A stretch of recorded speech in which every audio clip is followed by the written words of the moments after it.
Hey guys, it's Nick from GMInsideNews.com.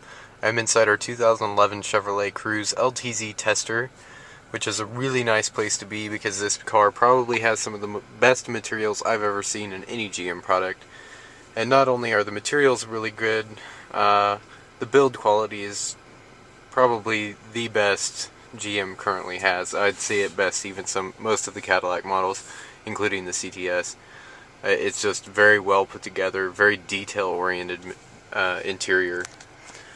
As you can see, center stack has some piano black accents, aluminum accents, and then we have the somewhat controversial padded material on the dash, which flanks over here onto the door panel and on the driver's side as well. Personally, I like it. It's soft touch. Feels good. It's kind of a jersey knit fabric, but it's not bad. It's better than having a big flank of hard plastic there, in my opinion. And this is available in other colors, red and blue, and I think maybe a neutral tan color as well. I prefer the black myself. The plastic up here, flanking above the fabric, is hard to the touch, of course, which is, that's not bad for a small car.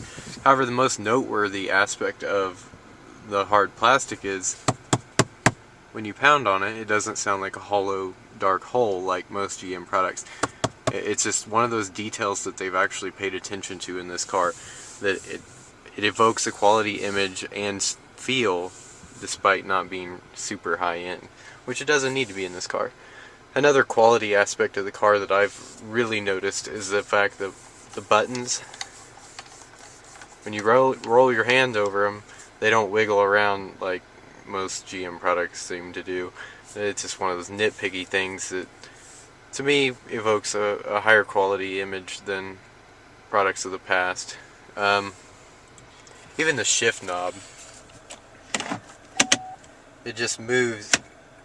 It doesn't wiggle. It's very stout to use. It really evokes quality image again. And the steering wheel even feels really high quality. It actually feels just like the one in the Regal, which is a little surprising, but again, really high quality stuff in this car.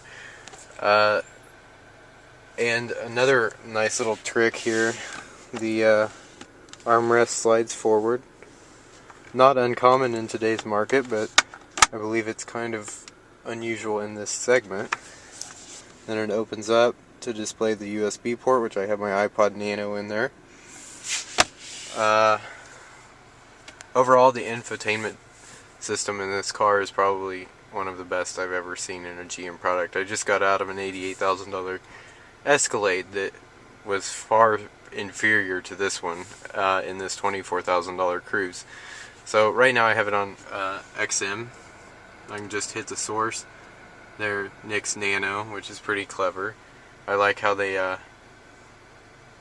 have full iPod integration. No, there's no hack job here. It literally does everything Ford Sync does, just without the voice control, which some argue that's annoying anyway. So definitely a nice little feature of this car.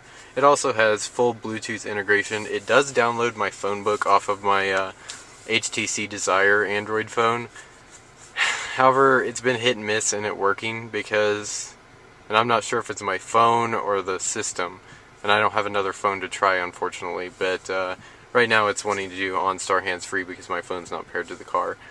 But I don't know, it's hit and miss. At least GM's finally getting to full Bluetooth integration, full hands-free usage for your cell phone. It's just compatibility may vary, I guess. The car also has automatic climate control, which really surprised me, I guess. If you look at the screen when I change the temperature, you see all of it on the graphical display where the radio usually is. Really nice feature. Oh, and I'm going to make it come on so it'll be loud. And then we have the fancy driver information center. It's actually the same one that's in most GM products today. You have digital speedometer, navigation for OnStar turn-by-turn, trip 1, trip 2, fuel range, average fuel economy, which is really bad because I've been driving it pretty rough, average speed, fuel usage, and then you're back to your speedo. Another interesting feature, and again, one of those little detail things that Chevrolet has really paid attention to with this car, right here on the window lock, I don't know if you can see that icon, however when I press this, not only does it lock the windows, it also automatically engages the child door locks on the rear doors. So now if I go back, try to open the door from the interior, it will not let me. Turn that off, and I can open the door again. Nice little feature. Oh, and now you can see my door is still open. Oops. But another interesting thing about this interior is the sunroof quality. Again, a really small detail that most probably don't pay attention to, but I have. The sunroof operates really quietly and like very smooth. It's very smooth in how the sunroof operates. I personally own a 2009 Ford Focus with a sunroof, and it's kind of annoying in how it operates. So this is definitely a far cry from that car. So overall, the new Cruze definitely has one of the best GM interiors I've ever experienced, and probably definitely surpasses that of even the Cadillac CTS. I'd say if there is one car that rivals it within GM stable today, it's the Buick Regal. The Regal really has a nice interior. Not surprising considering it was done by Opel, but I hope this is a glimpse of what's to come from the rest of GM's mainstream products, because if it is, the future should be pretty bright for that company, because this is a far cry from the Cobalt. So that's the 2011 Chevrolet Cruze.